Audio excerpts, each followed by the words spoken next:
Kita kan ke top news pertama, pemirsa, warga Indonesia ogah punya anak banyak. Kementerian Kependudukan dan Pembangunan Keluarga, Badan Kependudukan dan Keluarga Berencana Nasional, Kemenduk Bangga atau BKKBN mengungkapkan bahwa banyak masyarakat Indonesia yang ingin memiliki anak lebih banyak. Tekanan ekonomi menjadi salah satu penghalang. Deputi Bidang Pengendalian Penduduk Kemenduk Bangga BKKBN Bonifasius Prasetya Ikhtiarto menyampaikan, berdasarkan hasil survei yang diluncurkan bersama United Nations Population Fund mengenai situasi kependudukan dunia, terlihat adanya kesenjangan keinginan dan kenyataan dalam hal memiliki anak. Secara nasional, Bonifasius menjelaskan angka total fertility rate Indonesia berada di tingkat 2,1. Kendati demikian di kota-kota besar, angka ini mulai turun di bawah 2, menandakan kecenderungan kurangnya kelahiran. Berdasarkan survei yang dilakukan oleh United Nations Population Fund mengenai situasi kependudukan dunia 2025 di Indonesia, 17% responden percaya bahwa mereka akan memiliki lebih sedikit anak daripada yang mereka inginkan. Sementara 6% percaya bahwa mereka akan memiliki lebih banyak. Adapun 3 alasan teratas yang disebutkan adalah keterbatasan finansial di 39%, keterbatasan perumahan di 22%, dan ketidakamanan pekerjaan atau pengangguran di 20%.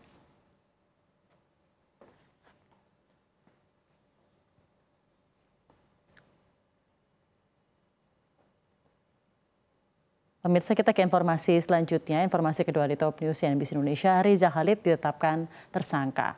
Kejagung telah menetapkan Muhammad Riza Khalid yang merupakan pemilik PT Orbit Terminal Merak atau OTM sebagai tersangka kasus korupsi tata kelola minyak 2018 hingga 2023. Ia diduga melakukan tindakan melawan hukum, yakni menghilangkan skema kepemilikan aset dalam kontrak kerjasama dengan PT Pertamina Persero.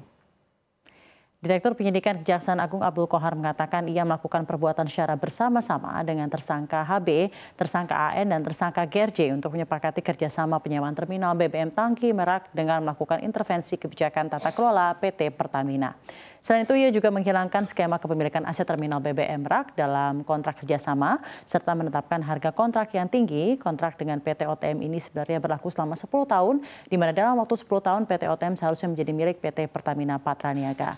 Adapun Riza Khalid tidak berada di tanah air, Kejagung mengungkapkan Riza berada di Singapura saat ini, dan Qohar mengatakan Kejagung telah mengambil langkah-langkah untuk menemukan dan mendatangkan Riza Khalid ke Indonesia.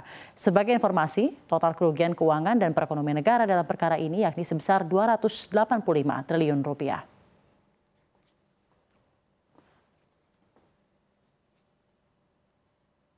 Kita ke informasi selanjutnya, yaitu penjualan mobil Juni 2025 anjlok.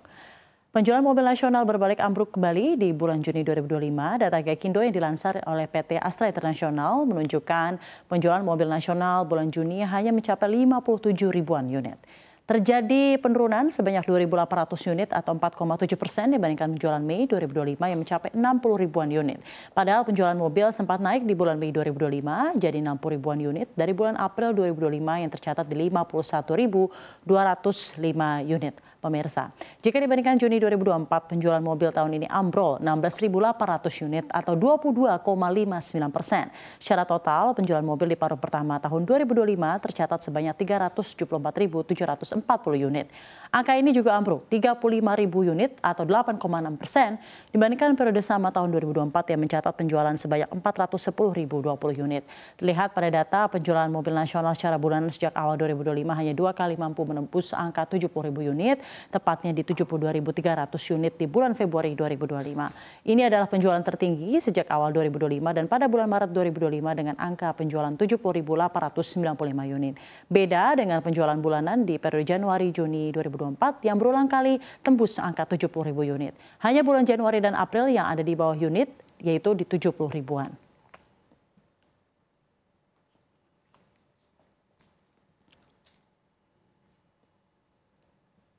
Informasi terakhir di Top News CNBC Indonesia, bandit Nigeria dibombardir jet tempur, 150 orang tewas.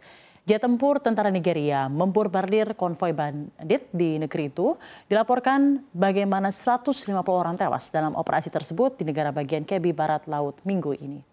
Selama bertahun-tahun Nigeria berkutat dengan konflik yang melibatkan geng penculik bersenjata lengkap yang dikenal sebagai bandit. Mereka kerap mengintensifkan serangan di wilayah barat laut dan tengah negara Afrika Barat tersebut tanpa hukuman, menewaskan ribuan orang dan menculik orang untuk tebusan.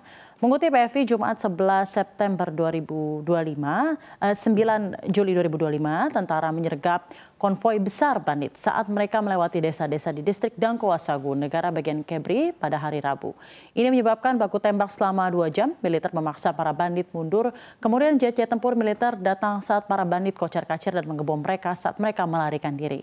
Angkatan Udara Nigeria pernah diawasi ketat soal penggunaan jet tempur. Ini karena mengebom warga sipil dalam operasinya melawan bandit dan jihadis di negara itu. Sementara itu, Direktur Keamanan di Kantor Gubernur Negara Bagian Kebbi Abdurrahman Zaga mengonfirmasi insiden tersebut dalam sebuah pernyataan. Ia mengatakan pasukan memerangi sekitar 400 bandit yang mengakibatkan banyak dari mereka terbunuh tanpa menyebutkan jumlah korban. Zaga mengatakan bahwa para bandit diduga merupakan kelompok yang sama yang baru-baru ini menyerang pangkalan militer di negara bagian Niger, menewaskan 20 tentara dan pasukan terus menyisir pedesaan pada hari Kamis.